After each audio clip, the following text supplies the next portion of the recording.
Ric Bucher now joining us. He'll be on Speak, 4:30 Eastern, 1:30 Pacific today on FS1.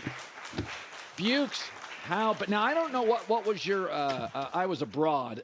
Yes, you were. Good to have you back. Very sophisticated sounding. World traveler. Okay, so I didn't know who you picked in this series. Almost everybody has Denver. Are you surprised? First of all, in Game 1, Miami got great looks. They just couldn't hit them.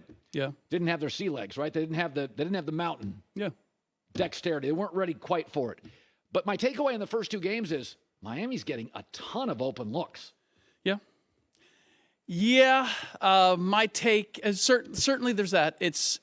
They are by and large 3-point looks, right? Yeah. So if they shoot at a high percentage, then they've got an advantage there. I do believe that they can't live off of that exclusively. So it's a matter of it's really important that they get a lead early, because then they can go to their mid-range a little bit more, which they need to mix in order to be effective. But honestly, the way I look at it is Denver has played two terrible games to this point, or a mediocre game the first game and a terrible game two. They were bad in the fourth yesterday. They're bad. They were bad from the start in terms of their effort, and the first 5 minutes, I mean, I went back and watched the first half again this morning, and they didn't take any shots within the rhythm of their offense. They were just coming down and jacking it, and there was no attention to detail defensively. And Miami was getting wide open looks, and I love what Eric Spoelstra did, which was Max Strus didn't hit a shot in Game 1. And he was like, you know what? We're running plays for you right out of the gate in Game 2, because you're going to get the same looks and you're going to hit them. And it's exactly what he did. He had 4 threes in the first quarter. So that, along with attacking Nikola Jokić, we were ready to anoint him as the greatest player on the planet. I brought up the fact that you have to be able to play some defense in order to be the greatest player on the planet. He wasn't great last night. And he was, I mean, Cody Zeller, they used everybody to attack him, and everybody was effective. You know, it's interesting. I don't think Denver's very good. But it's interesting when you have a point center, and Jamal Murray's more of a 2. They don't have a classic point guard. And at the end of regulation, what I find with Denver is it's a very good team with few flaws. But sometimes getting into their offense can be clunky. I've said this about the Clippers. Sure. Yep. When Paul George and Kawhi are running the offense, it's like, could somebody get me a point guard here? And at the end of the game, they did not take a timeout. And my takeaway was they're not good at that. They're better to just freewheel and let it go. They didn't want to take a timeout and set up, because Miami, I don't think Denver trusts itself to get a quick shot. Correct. Okay. Well, and they had 11 seconds, right, when they got the ball. And I would say at least 2 out of 5 times, if not 3 out of 5 times, if Denver needs a 3-point shot, they're going to get it and make it in those circumstances. Yeah. The only reason you would call timeout is if you wanted to get Michael Porter Jr. on the floor, but he was so horrendous, particularly hitting shots. There was no reason to get him on the floor to give yourself a little more space and to give Miami an opportunity to set their defense. Yeah. But you make a great point about it's one of the detractions when it comes to playing through Jokić or any big man. Right. Is that by and large, they need to get to their spot. You need to get them the ball, which takes a little bit of time, and then you need to get them to their spot. And I thought you saw Jokić recognizing that, which is why he was attacking off the dribble right from the first play of the game. It was like, oh, they're gonna single cover me. They're gonna make me a scorer. I can't mess around and think I'm not going to draw a double team, so let me go attack right away and show them that me scoring is not going to be an effective way to win the game. And lo and behold, it was. I thought Mike Malone, after the game, ripping his team for effort, was a great chess match. So that flight to Miami, the minute the game, it's very Phil Jackson. Yep. The minute the game is over, I'm going to deliver my message either to the officials or my locker room. Yep.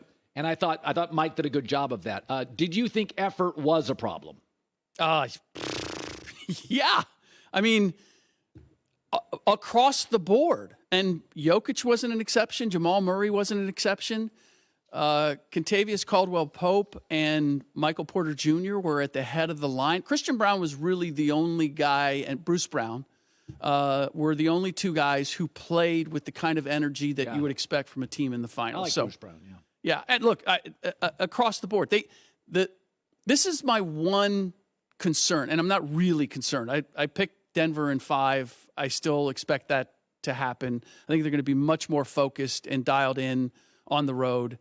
But this is the first time they're on the finals platform, on the final stage, and they've played 2 games as if, I don't want to say that the stage is too big for them, but they don't realize like the importance of you have to execute and you have to play hard every single second. They've had plenty of games this year where they coasted for 3 quarters and they closed out in the 4th. And they nearly did it in game 2 with what, like 4 minutes of quality play at the end of the game.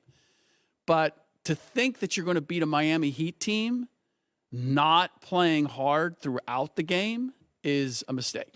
All right, J-Mac, what was that story earlier, J-Mac, that 2 reporters simultaneously came out with a story, meaning somebody called them simultaneously on the speakerphone and said, right, guys, you can break the story. I'm going to give it to 2 of you. Yeah. So these are people, who are the 2 people? Shams and Chris Haynes. Okay, are they considered LeBron allies?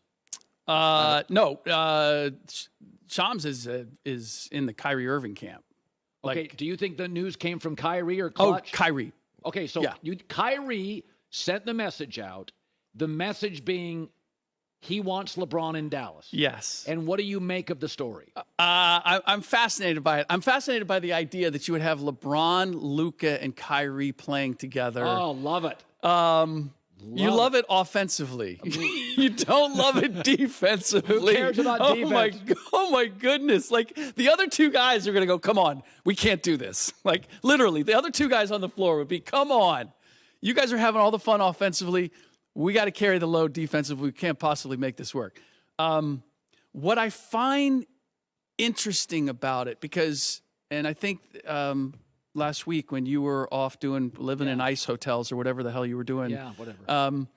That we talked about the Kyrie for DeAndre Ayton deal to Phoenix. Right.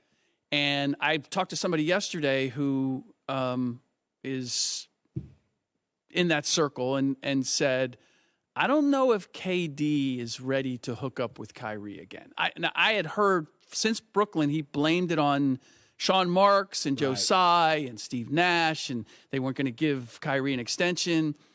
But if Phoenix is not interested and KD is not interested in Kyrie, he has no market. And like, who can I team up with? And who can I use as leverage? So this is Kyrie calling to reporters, put it out there, stir the pot. Yeah, I mean, it is such a ridiculous notion that LeBron would go to Dallas.